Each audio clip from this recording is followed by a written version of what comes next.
What's that? Take cover. It's another heretic!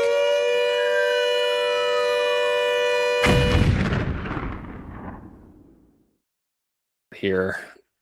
I don't know. I was thinking maybe we could do somewhere between 30 minutes and an hour, however long. I don't know what you all have prepared, but man, I've been getting asked, it seems like,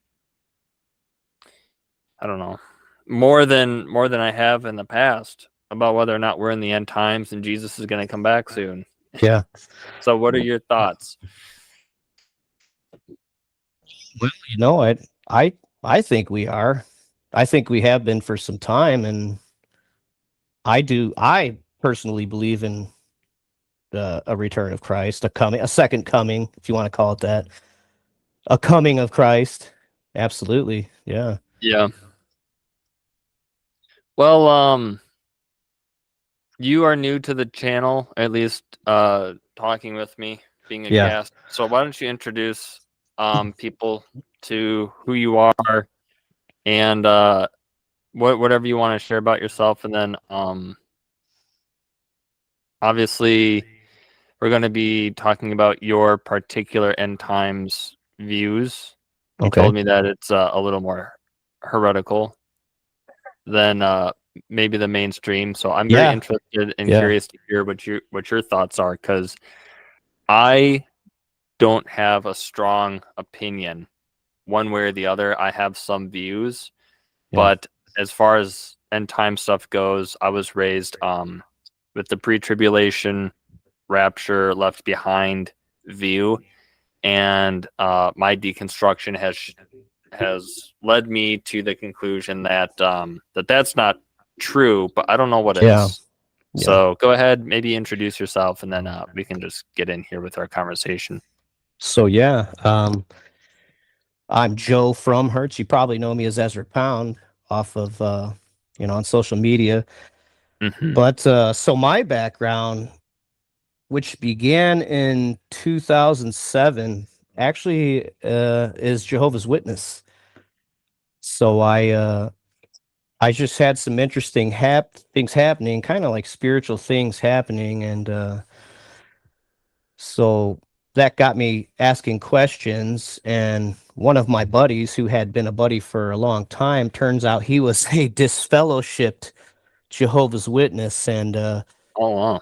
So he actually kind of introduced me into the Bible based on some of the things I was thinking and feeling and saying, which in turn got him back into being a witness because he was disfellowshipped, and so it had been some time since he had been back, and so we kind of went at the same time. He went back at the same time I joined, and so I was that. That was my beginning of my biblical research, basically. I've always been spiritual. I've actually always, even since an infant, kind of questioned things, and just as the world was zooming by, I was the guy kind of stepped back, like examining it from the background, and which probably led to those conversations, which led to me becoming a witness. But at the same time, I really believe it was God breathed. It was meant to be, and it's like he used that as sort of an elementary of the Bible for me. And then he kind of tested me with it. Who are you going to be obedient to? You're going to be obedient to mankind, to this organization, to this church. And that happened 11 years later. So it's been about 6-7 years or something since I've been out, maybe 8. I think he just kind of opened up things more to me after he saw I wasn't going to do what most people do. They kind of cave to man. The fear of man gets them, and they have a strong governing body. They have their strong rules, and they can kind of make your life hell. If you don't walk the walk and talk the talk, and so a lot of people are afraid of that. And I wasn't going to have that. I'm a lover of truth. I'm a fighter for truth. So I resisted, obviously, in their eyes. But yeah, I've come to learn a lot, over the years. And so I've been studying, I don't know, 20, 25 years. I kind of taught myself to read Greek from the Bible, like I have kind of a basic, don't ask me to have a conversation in Greek, but I can definitely like read the Bible from the Greek, and it's not hard to use lexicons and things like that to decipher. And so, yeah, I mean, I don't know. And eschatology, I love eschatology. It's something I've always been interested in. And that's what led to those conversations with my buddy who got me as a Jehovah's Witness, talking about things like Armageddon. And it's actually something I've always felt that would happen. It's like I was born knowing there was an end, and I kind of feel like I was born to see it. That's interesting. It's funny you should say that, because I grew up in a highly dispensationalist household, like I said. Yeah. And so it was really drilled into my mind almost since an infant. Yeah. That Jesus could come back at any second. They have their whole end times scenario, structured and stuff. And like you, I've always been kind of the guy who always had these questions. Yeah, it's good. And it's a good thing. Just sitting in the back, asking my questions, not really getting a lot of help or resolve from so-called leaders. And so I've had to sort of leave the man-made institutions as well. So absolutely, I know you and I, we've met and connected over our biblical Unitarian positions. And I think we've talked about eschatology in the past, and at least then we've shared some ideas. But I'd like to pick your brain. Did you happen to get a chance to see the video that I sent you? Yeah, I did look at it. I don't know what to think of that, man. Like that was news to me when you shared that. I haven't heard that. Now I know there was a coin and things in 2018. Do you recall that? The whole Trump being Cyrus. Yeah. That was in 20. Now, what's interesting about that is that was exactly 70 years since May 14th, 1948.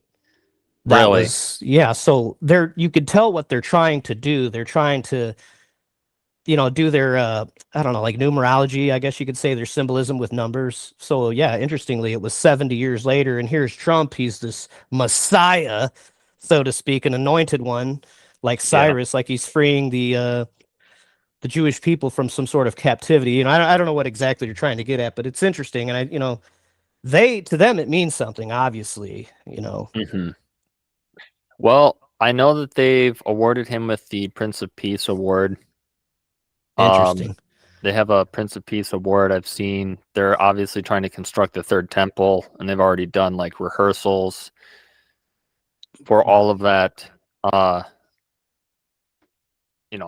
the pomp and circumstance. They've gone through all this stuff, and allegedly they have the red heifer ready to go. So it's man, if ever there was a time where I thought that, because I remember when Barack Obama got into office and everyone was losing their minds and calling him the Antichrist, and his name adds up to 666 and all this stuff. And it's hard for me to take a lot of claims seriously, because it seems like every other person in some office somewhere around this world has a name whose number adds up to 666. So is that how it's supposed to be, though? You know what I mean? Like, is that what the Bible's telling us, that 66 is? Is it literally gematria, or like they say, or what I mean?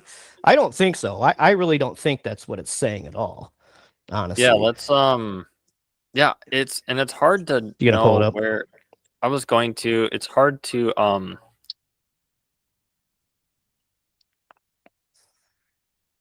it's hard to know. Revelation 13:18. Here's wisdom. Let him that hath understanding count the number of the beast, for it is the number of a man, and his number is 666.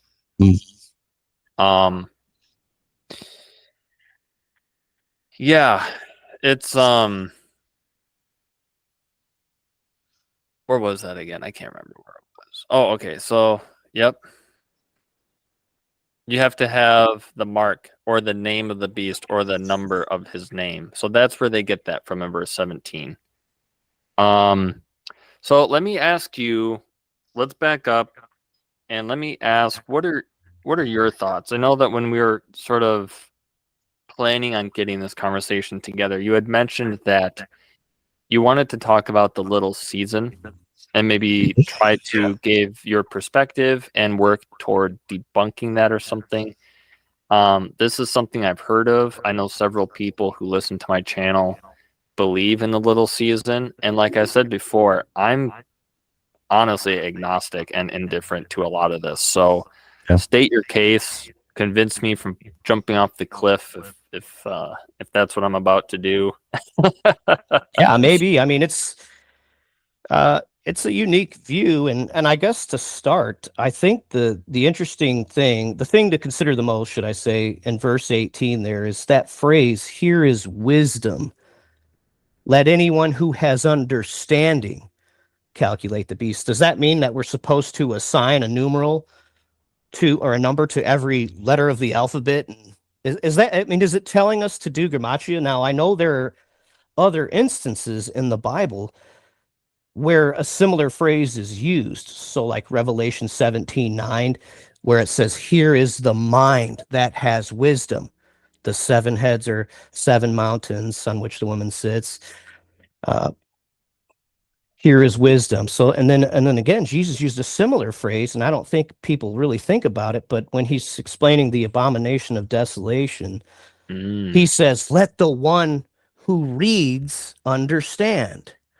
It's the same thing. So what's it trying to tell you? Is it trying to tell you to assign a number to a letter, and even then, like, is it, we do it in Latin? Do we do that in English? Are we supposed to do it in Hebrew characters, Greek characters? Right. I don't think that's what it's saying at all. And I'm not sure exactly what to say about 666. Honestly, I think it has to do with man, and that's an interesting thing too. Should we translate it as this is the number of a man or the number of man? Now, I know there are a few translations that would render that phrase, "It is a human number," or "It is the number of mankind." And I think that's closer to what it's trying to say, because the idea, I believe, is that, a man who was created on the 6th day, and within moments there's this rebellion, and like, so 6 has just kind of stood as the number of rebellion. Perhaps 6 multiplied by 3 is it's saying, like, in the last days man would be far from what he was supposed to be, like a falling far from where we're supposed to be in God's eyes, so to speak. That to me is something, to me, is closer along the lines of that than assigning a number to, A is 1, B is 2, C is 3, and then coming up with 666 by adding up different letters and different people's names, which, like you said, that can happen a lot. That can happen in different languages. I just don't think that's what it's trying to tell us, honestly. I don't know. What do you think? Well, you raise a lot of good points.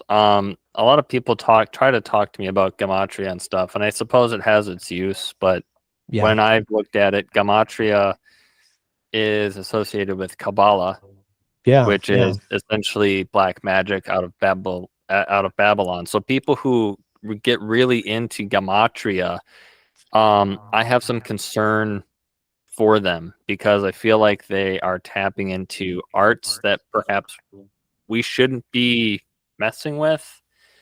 John says, and then the other thing I think of too, when I think of like this one singular figure who is supposed to rise as the Antichrist to deceive the world. Sure. I don't see that. I see. You don't see it as one individual.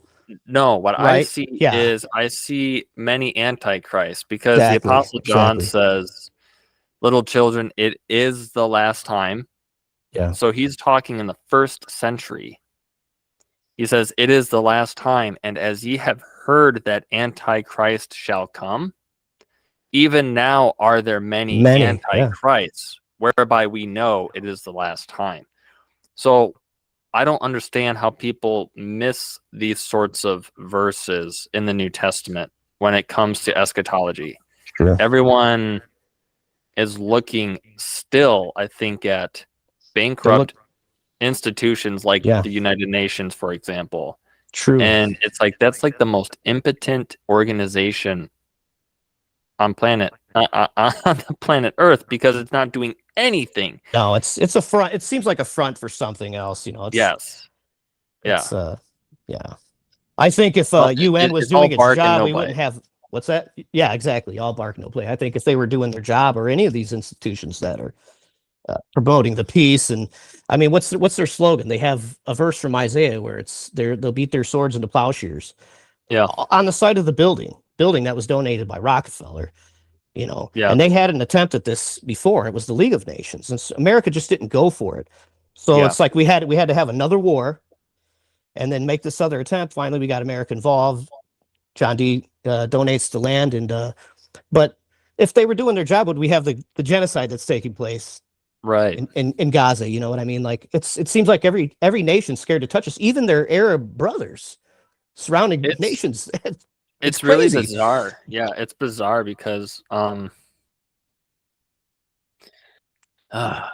it's honestly so. Let me back up real quick here and give one last thought that I've heard about the name of the beast, 666 and stuff. Yeah. It's interesting that when you were looking at the verse, you said it could either refer to a man or just mankind in general, and that's really interesting because the carbon. I have it pulled up. I don't know if you can see my screen, but I'm sharing my screen. Okay, not really, but if you type in carbon is 666. I've heard this. The carbon atom is associated with the number 666 because its most common isotope, carbon-12, has 6 protons, 6 neutrons, and 6 electrons, 666, which adds up to 666. Yeah. So it's really interesting that you would say that. I think that, mankind was created on the 6th day, like you said. Yeah. 6 is often thought to be the number of a man or evil, and 7 is like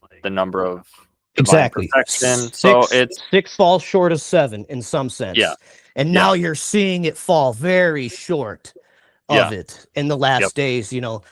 It's like the beast in Daniel. We go from these familiar beasts, the lion to the leopard, blah blah blah, and then we get to this 4th beast.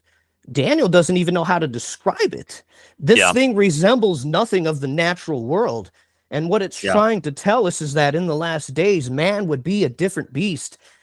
He would just be an out of control individual and fallen very far from the beginning, originally what God had intended for us. What sort of beast? Can you remind me of the way this beast is described by Daniel that would just be totally unrecognizable to him?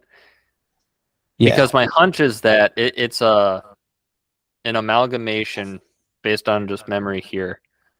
It's an amalgamation of like just a lot of like predatory beasts.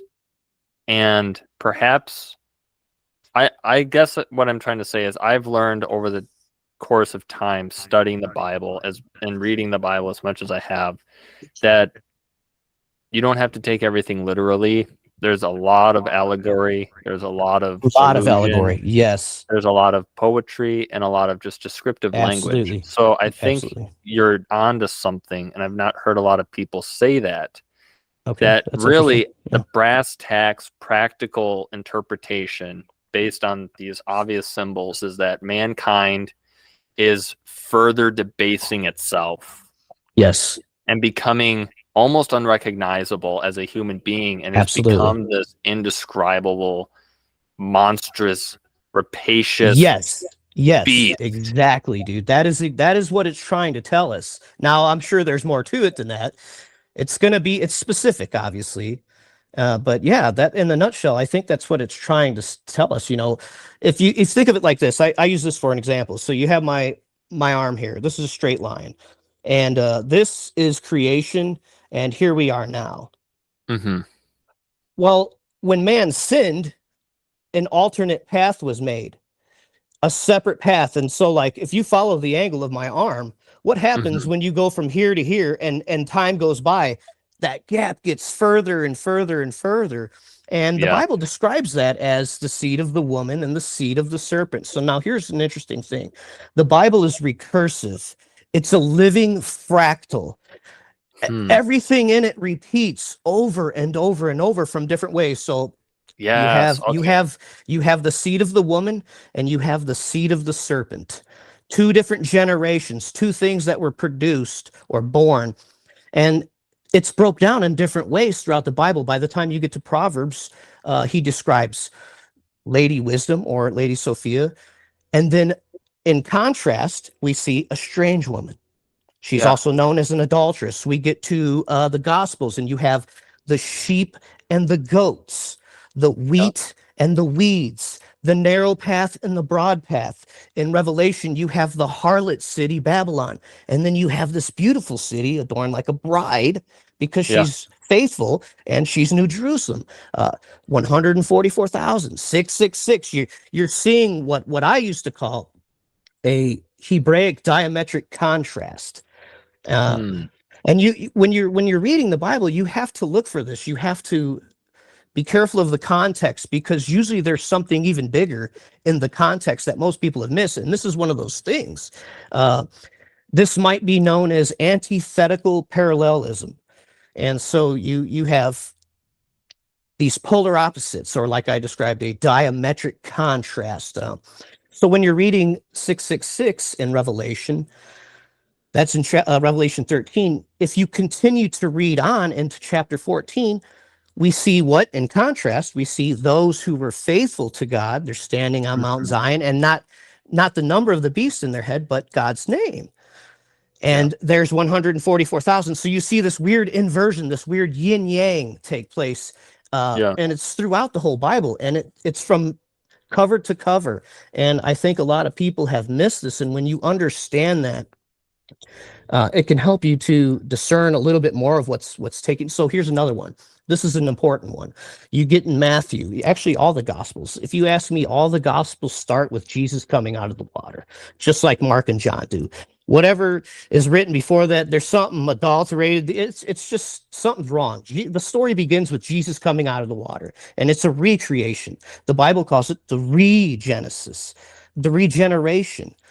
A second one, because we're being born again, and everything is being made new through Jesus. You know what's interesting? You just reminded me of something, talking about an inversion.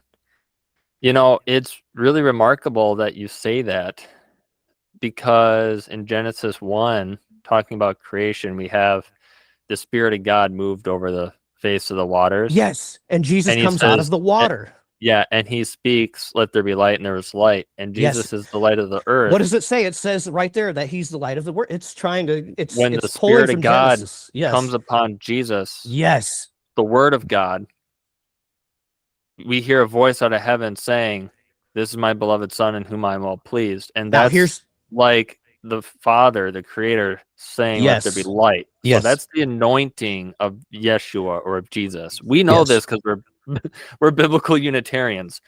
Other people hearing this who are, Trinitarian or modalists, they're gonna be like, "What are these guys talking about? That sounds like adoptionism." Whatever. The point is that's the Genesis. That's the regenesis. The regeneration. Regeneration. The new earth that here's Jesus the thing, though, Nate. Check this out. Here's the thing that everybody missed, that I'm going to tie back into what I was just talking about: antithetical parallelism. What happens immediately before Jesus comes out of the water? You have John the Baptist preaching, "You offspring of servants," meaning you are not God's children.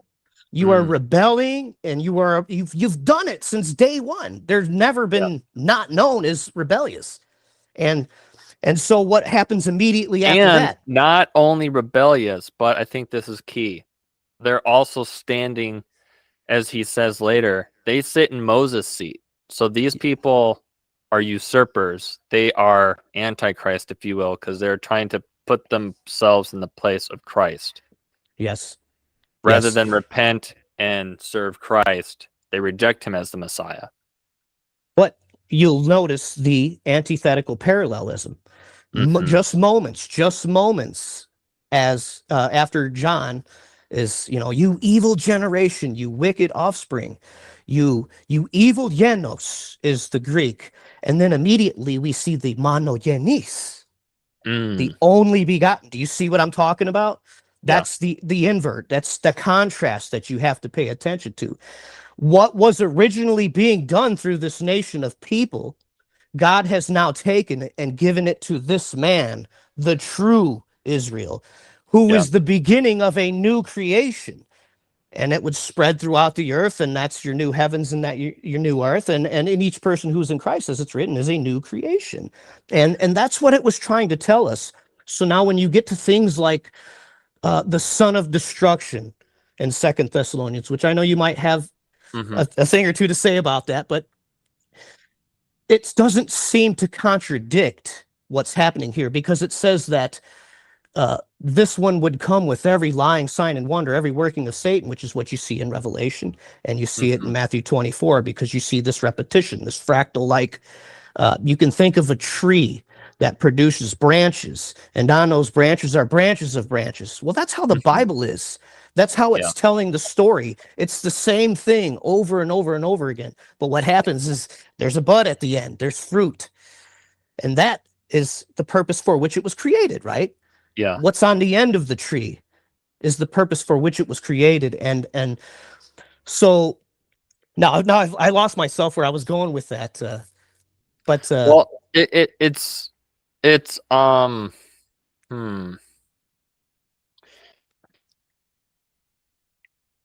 Oh, the son of destruction.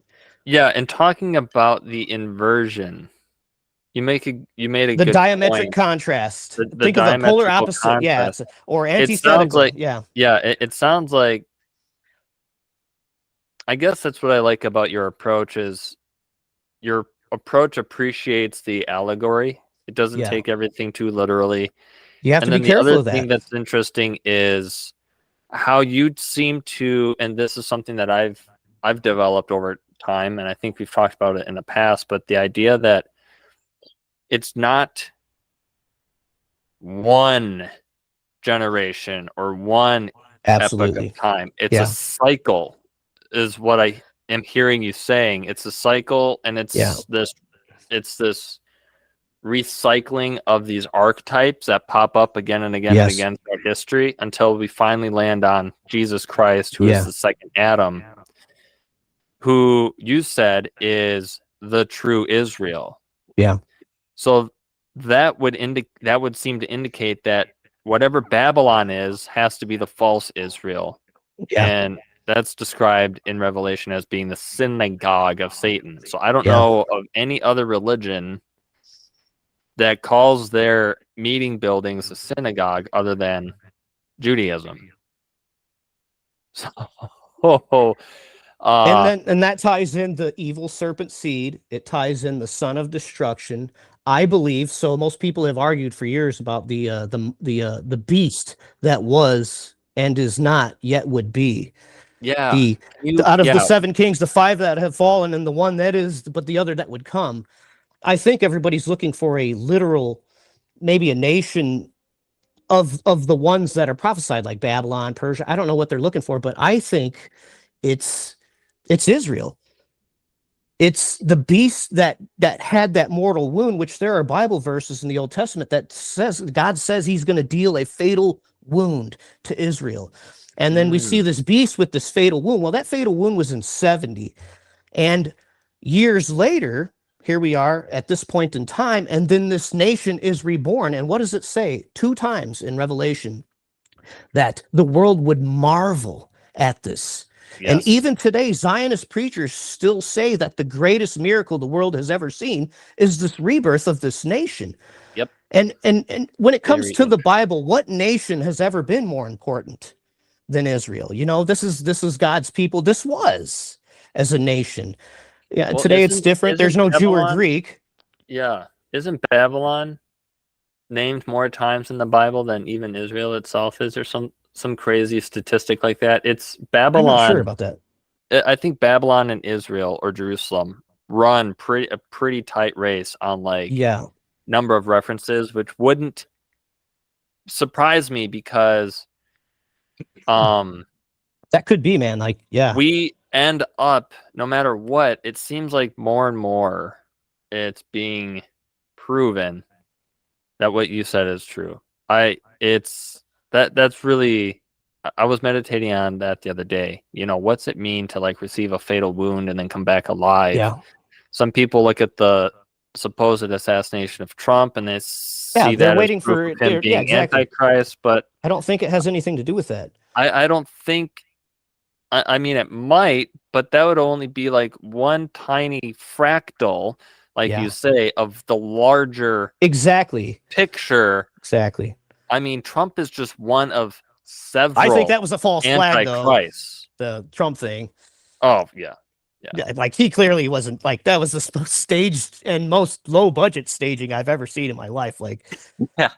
That was like, wow, man, like, who did you hire to do that? Like a group off YouTube or something? Like, does low budget films to stage that? Because it's just horrible. Like, would you identify then? I'm trying to also then think of, you reminded me of the big horn and the little horn. So when I think of the big horn and the little horn, I think of perhaps maybe the United States and Israel. Well, I don't know. It does say the small horn. Something like that. Within the time of the 10 kings, which this is one of those things that we got to figure it out, man. We've been arguing over this for years, for a century or two, probably before that, but since the Second Adventist movement in the 1800s, which really spread Christianity in the West.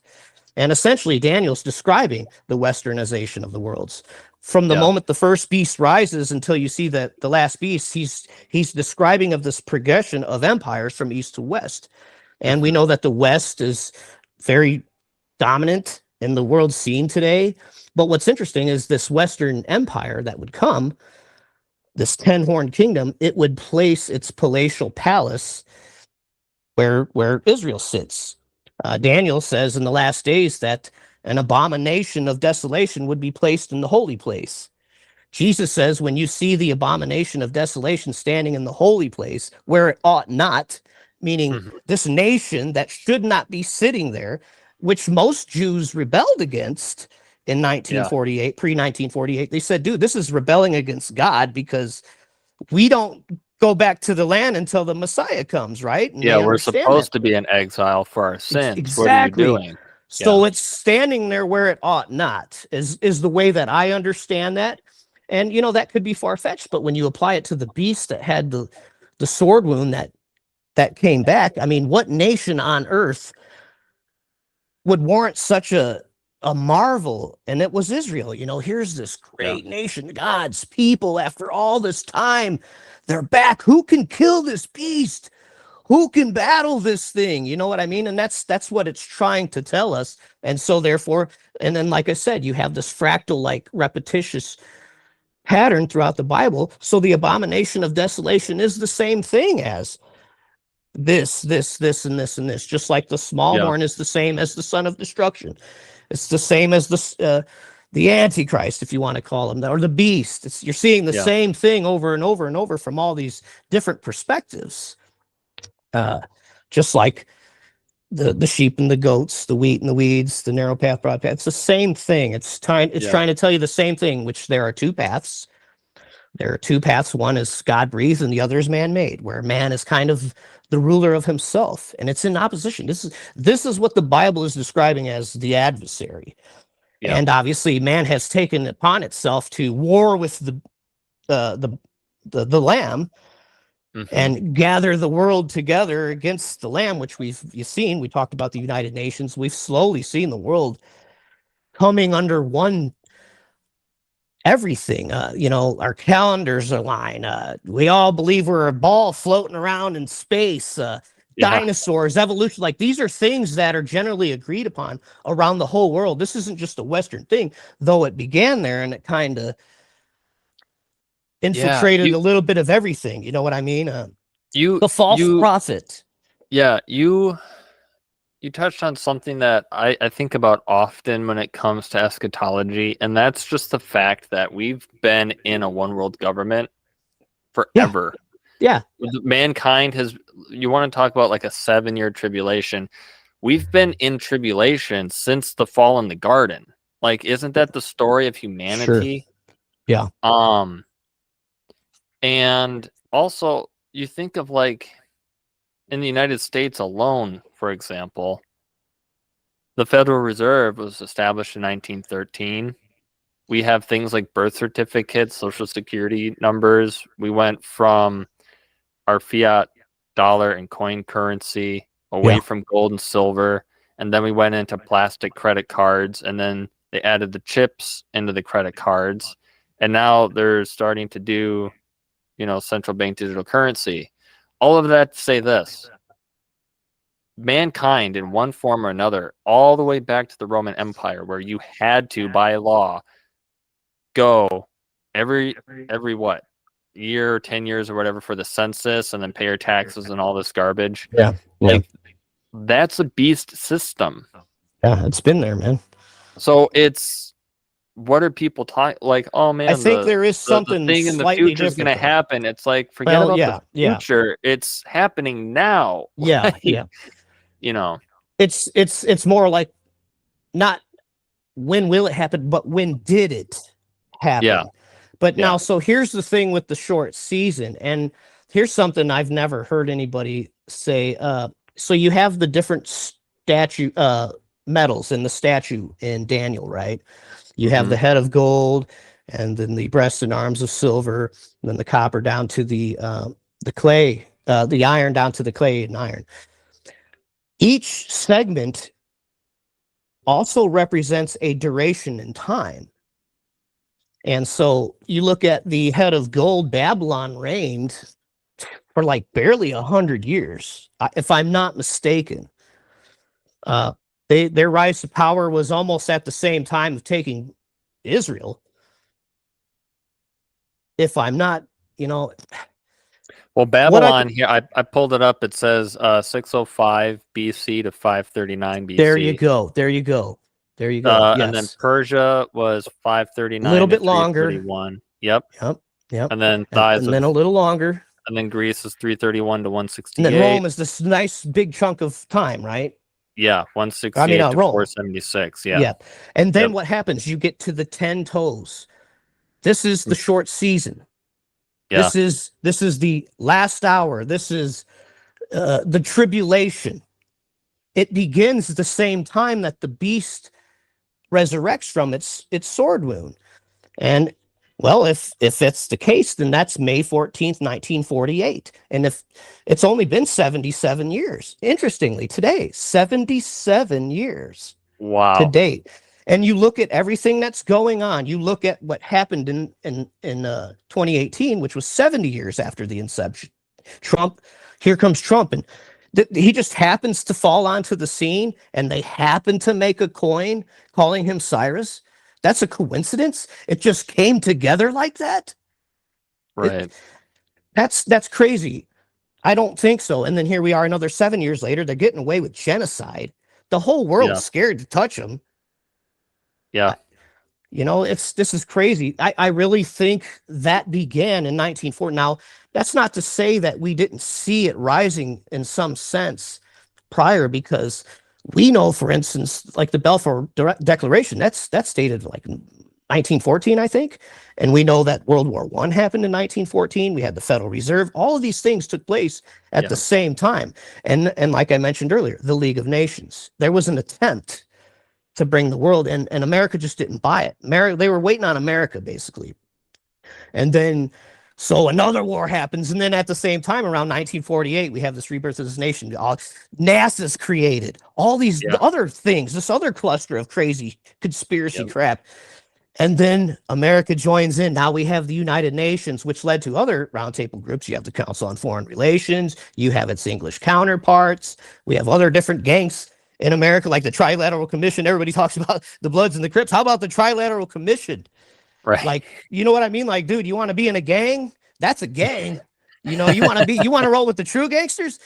But that's, dude, look at what that is saying for itself. Like, we're at that point, I think. I really think we are at the tips of those 10 toes at this point. And I think everything's screaming it, man. Like, the sign is just everywhere. And if that's the case, then we can look forward to a return of Christ. Unless you're a preterist, he already came. He came in 70. All those signs already happened pre-70, and then Jesus came, which is absurd to me because now all of a sudden we're seeing him. Now we understand who the son of destruction is, who the wicked seed is, you know. Yeah. There's just really not. I've had people try to explain the little season to me. It just doesn't make any sense. And then especially with all these current events happening, my mind was taken directly back to everything I heard as a boy. And it's like everything I heard is happening, but I just don't believe the pre-tribulation secret rapture part of it. No. I believe in like a post, if anything, I have like a more post-millennial sort of view where it's like we all just sort of go through this collectively and God uses it to sort of like clean up humanity. Yeah. I don't know, man. It's too much speculation for me, but what I can see is that there are just definite signs, I think, that are undeniable. Yeah. That no help doubt. us explain that we are if we are in the little season, we're toward the tail end of it, or we're on the cusp. We're on the cusp of something I think major, and I feel like whatever that major event is, I think honestly it's going to be a good ending. I don't know, man. If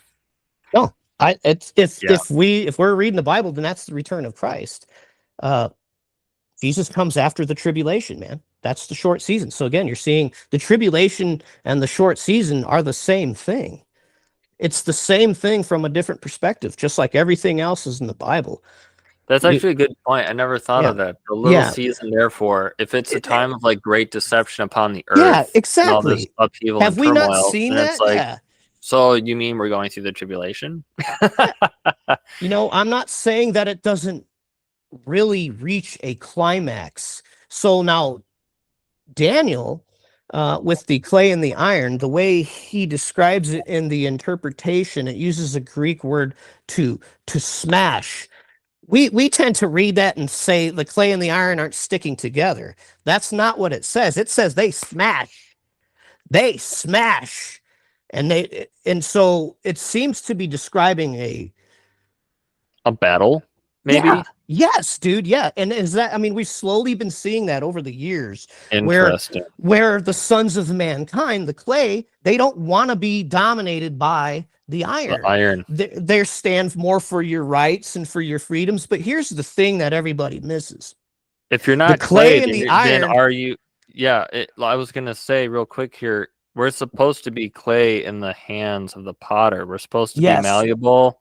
Yeah. And formable, whereas iron is, you know, it's got that strength and that resilience to it, but it doesn't bend. It's man, I mean, you're not budging it.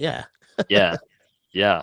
It's everything an authoritarian hellscape would be made out of, just like tons of iron and and we've slowly seen that. So we've seen it progress. So you know, it's definitely going to progress. And I think it probably does get worse. It gets so bad that the targets become the saints. The target becomes the saints. Because, like I was going to explain, when it comes to the clay and the iron are both destroyed together and blow away like chaff in the wind. This is what everybody's missing. So when you think you need to go stand out there and stand up for your rights, you need to think about this before you do it. Don't be the clay, because the clay goes with the iron, dude. We are a part of a different kingdom outside of this world. Yes. We belong to the kingdom of Christ, and it's different. It's different, and you have to see that. You have to understand that. You can't.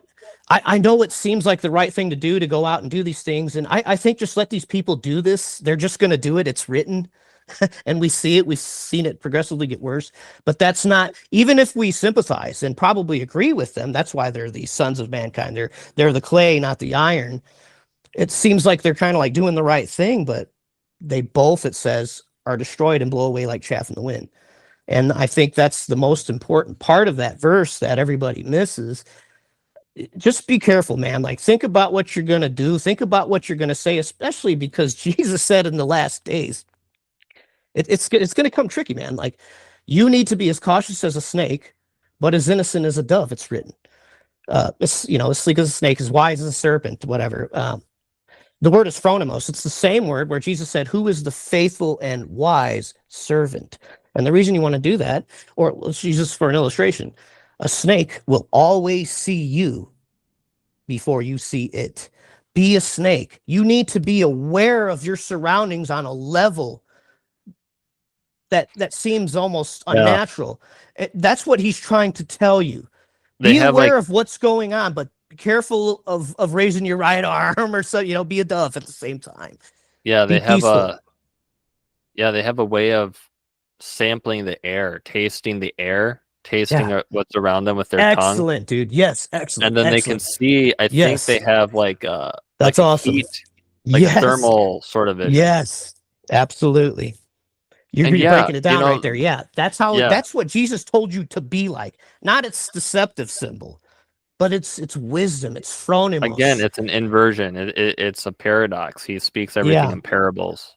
Yeah, it's a cryptic message, man. Yeah, it's interesting. You mentioned to be careful with our actions. A lot of people want to be very violent right now, but Jesus says we're told that here is the faith and the patience of the saints. Absolutely. Why did he say that? Just for the hell of it, right? The saints of God will be circumvented, encircled, persecuted. And he says that all they who take the sword shall perish with the sword. So it's a matter of having patience. I think there's a lot of people who are going to be taken by surprise when the rapture never comes and they don't get their secret escape hatch out of here. And it's going to be very fearful for those people. Absolutely. Yeah, man. It's we're closing in on an hour already, which is hard to believe because it's been a really fun conversation. But I would love to keep talking about this stuff with you, brother. Yeah. I know you wanted to do a podcast yourself. How is your? Man, I've been so busy. Like, I've been traveling all over Arizona for work, right? Yeah. Yeah, we've been remodeling these title owned stores, and just, man, it's sometimes, like, I think one night was like a 23-hour night back to back with 17-hour night and 18-hour night, because you can only work at night because they're open during the day and they're not going to close. Yeah. And so you have like a little bit of Friday night through into the morning of Saturday and Sunday, and you kind of just have to be wore us out. Brutal. Though. Plus I got super sick, but yeah, man, I really want to. I don't know. I think I have a different perspective of a lot of people, and sometimes you just need to think outside the box, man. Like, yeah. Well, that's always welcome here. I mean, I've spent a lot of time thinking outside of the box. It's what led me to reject the Trinity, and then I found exactly. Awesome people. It's like never steered you wrong. Yeah. Yeah, you have to. People talk about the still small voice, and really, the still small voice, I think, is that voice everyone's been trained to ignore.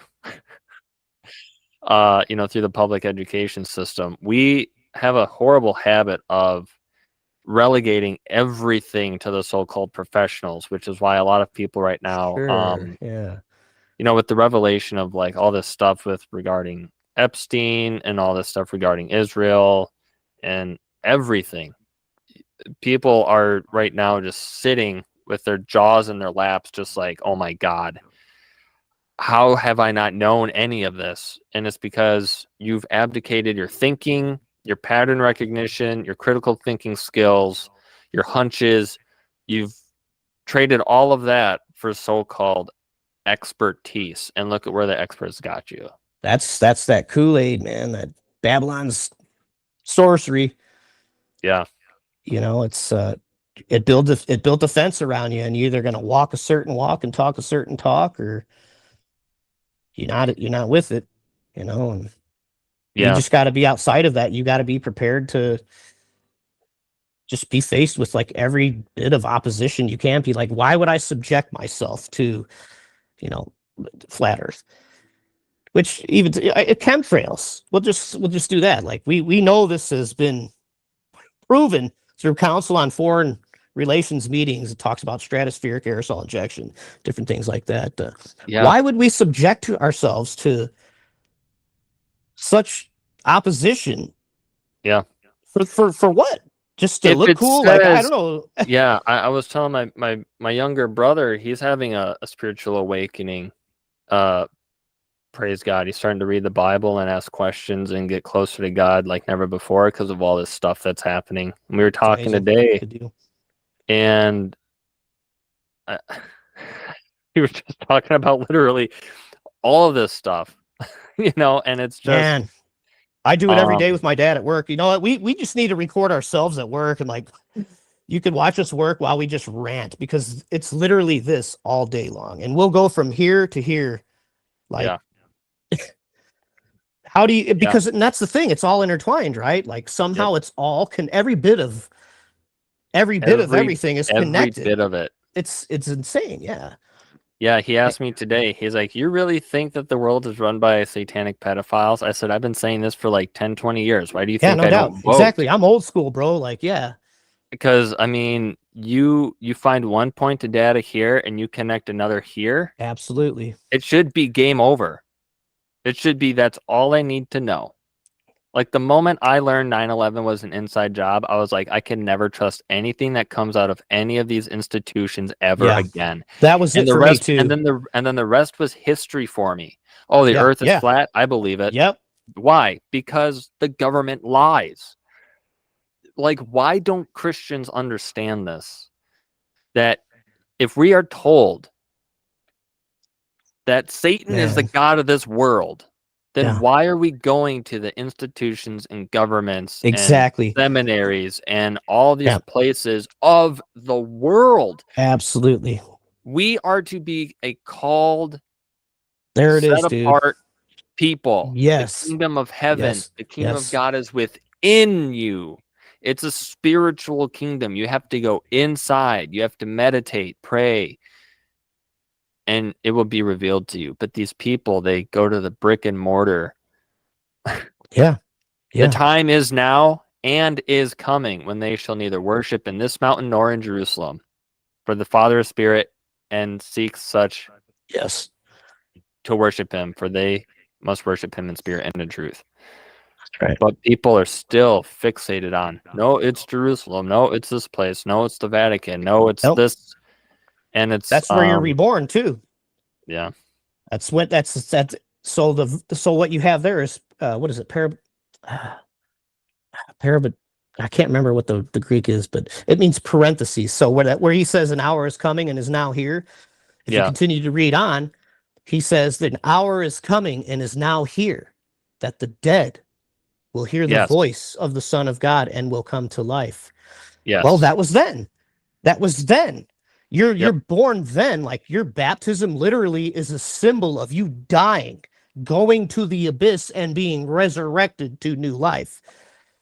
At that moment, according to the epistles, you were already seated with him in the heavenly bodies. It says if you died with him and were raised with him, which obviously none of us were there, that with doesn't mean to be there present. We're there in a different way. So therefore, if we died with him and were raised with him, he says, then you're already seated with him in the heavenly position. And that's how we're supposed to live our lives.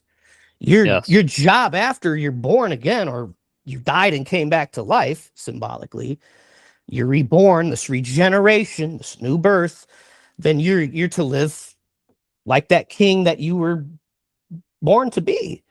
Because we are royalty. You're literally royalty. If you're in this family, if you actually believe that, you are a kingdom of priests. So we're gonna have to.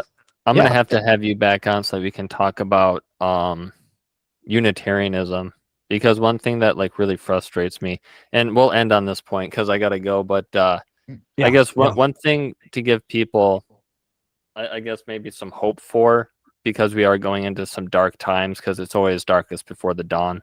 Absolutely. we have evening to before the day. we have to begin now, if we haven't already. We have to begin to realize just how much power and authority we have. Amen, man. Because we are given the same anointing as Jesus. That's He's right. the King of Kings, but we're also called to be We're kings. brothers. We're firstborn among many. He's firstborn among many Yes. brothers. Yes. Yes. And we are the first fruits as well. Just That's as what much. people. Yes. That's what yes. people have to Yes. remember. We are like Christ in every way. We're supposed to be. We're supposed to be. That's our right? calling. That's the whole right. purpose Exactly. That's how you want to think of it. Yeah. Yeah. We should be. You better be. You better be when he comes, it says. This is what you better be doing when I come. Will he find? Or you're going to have to answer for that. Such exactly. Will I find such faith on the earth? Yep. Absolutely. Amen, man. Thank you very much for being a this guest. is awesome, dude. I can't wait to. We're gonna have to do more of this. Yeah. I can go on all day. Like I would love to. I'd love to just empty my head out, just pour my brain out, man. Like I don't know. I have a lot of ideas, and I don't know if you think you could prove them wrong or whatever, dude. You know, like whoever's listening. I just like the conversation. Ask let's the way I see it. Let's figure it out. We're all in this together. Let's do what we were supposed to do. Put the heads together. Iron sharpens iron, right? The face of one man sharpens the face of his comrade, his friend, his brother. Yep. Let's do it. I don't know what the hell is going on. You know what I mean? Like when I look around, it's like, and everybody wants to argue about the craziest things. It's like, dude, let's solve this mystery, guys. I'm beyond it. I mean, I have my disagreements. What are we waiting for? I know. It's crazy. But I've been on a crusade personally to lay aside petty differences and just be like, look, we're heading very close to the edge of the abyss here. It's all hands on deck at this point. So whoever has any ideas, I'm willing to listen to them and just let them air out their grievances, because there's a lot to be said. And as Jesus said, you know, the harvest is plenteous, but the laborers are few. So it's always nice. It's always nice when I can find people such as yourself who they ultimately don't care. Like they're not wedded to one side or the other. They just like to ask questions and have conversations. And solve it, man. Yeah, let's do more. The glory of kings is to find that word that got hidden, right?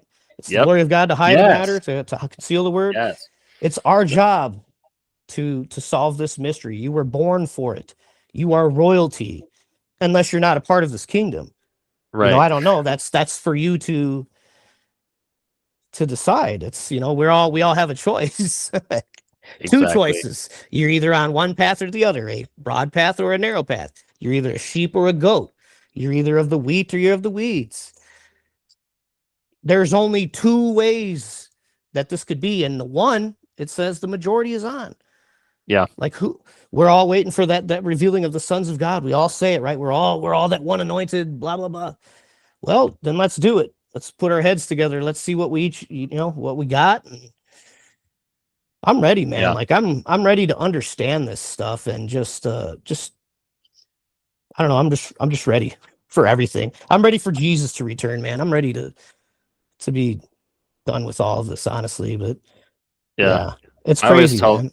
Yeah, I always tell people, like, even if I, to my surprise, am ultimately destroyed, just knowing that it's all over and that people I love can be fine at this point, it's gonna be all worth it. But I don't envision that for myself. But it's just to make the point that I'm ready for him to come back too, literally come hell or high water, because I'm tired of like this hamster the wearing out of the saints. Yep, the wearing out of the saints. Here we are. It's a progression. I think that might be evidence that it's progressive.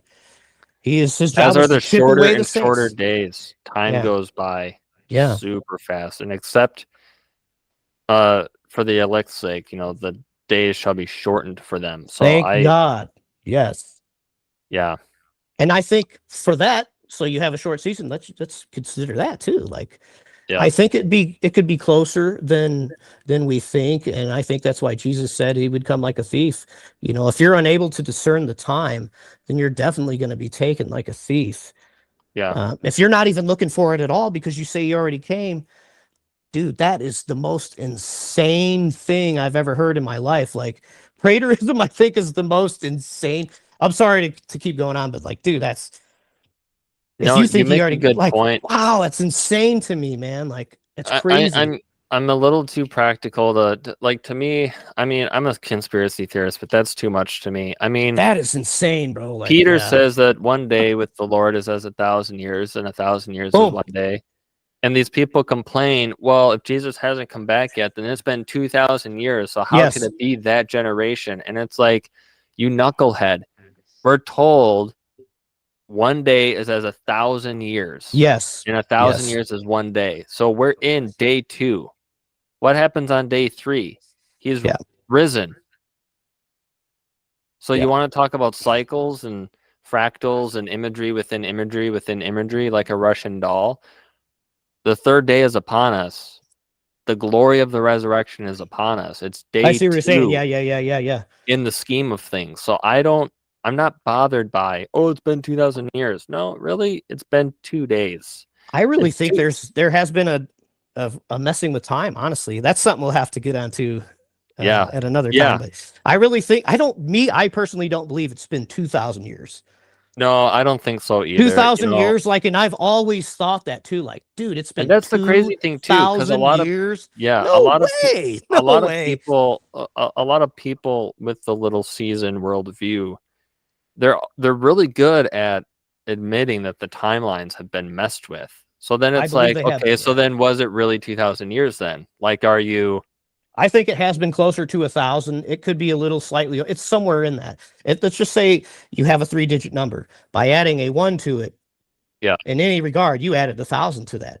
Period. Right. So if it was as simple as just adding a 1 to our original date, that's simple. It's one swipe in every history book, every painting. I mean, that's insane. And it could be that. It could be that. But here's one thing I'll say real quick before you end. I am a little seasonist, but I'm not a preterist. I know it's impossible for a lot of people to believe that Jesus comes and then a little season. No, the story repeats. So here's something I'll say real quick. What appears to be a discrepancy or whatever between 19 and 14, Revelation 19 and 20. You see Jesus returning, and then immediately you see this great white throne judgment. It's the same story. It's the same story. The same story is repeated throughout Revelation. If you go back to chapter 14, Jesus already tread the winepress of God. In chapter 19, you see him coming on a white horse, and it says he treads the great winepress of God. We already saw that because you're seeing the same thing, but each time we call it telescopic prophecy. You're looking at an image from afar, and then you take a step in from your wide angle. To your next lens, to your next lens. Yes. Yeah. You're slowly zooming in. And by the time you get to, like I said, like a tree with its branches on its branches, but what's at the end is fruit. And each time the story is told, it's smaller, a step down variant of the one before it. And so by the time you get to Revelation 20, the great white throne judgment, the fire from heaven is Jesus, guys. Yes, our God is a consuming fire. Yes, dude. Jesus said, I am coming in a flaming fire. He describes the end as a harvest when everything is burned up. Peter, in the verse you just mentioned, coincidentally talking about 1,000 years, says that everything would be burned up and melted. In 1 Thessalonians, it says that Jesus would come in a flaming fire and devour all wickedness and all his enemies. So Jesus is that fire, man. You're seeing the same story repeated over and over and over. Jesus bound is when Jesus bound the strong man on the earth.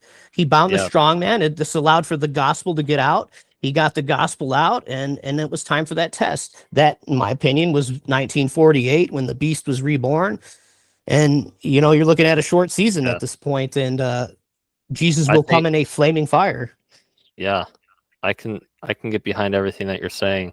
A lot of what you're saying is helping to fill in a lot of the gaps that I've had, or it's at least confirming a lot of my own meditations.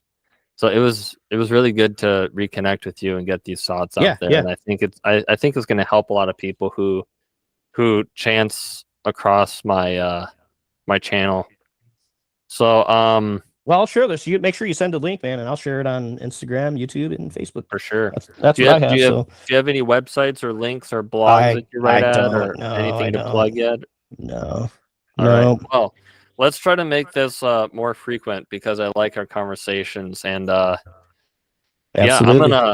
I'm gonna stop recording now, and then we can sort of wrap up on the other side. But thank you Sounds for good, man. coming on, Joe. Appreciate and, it.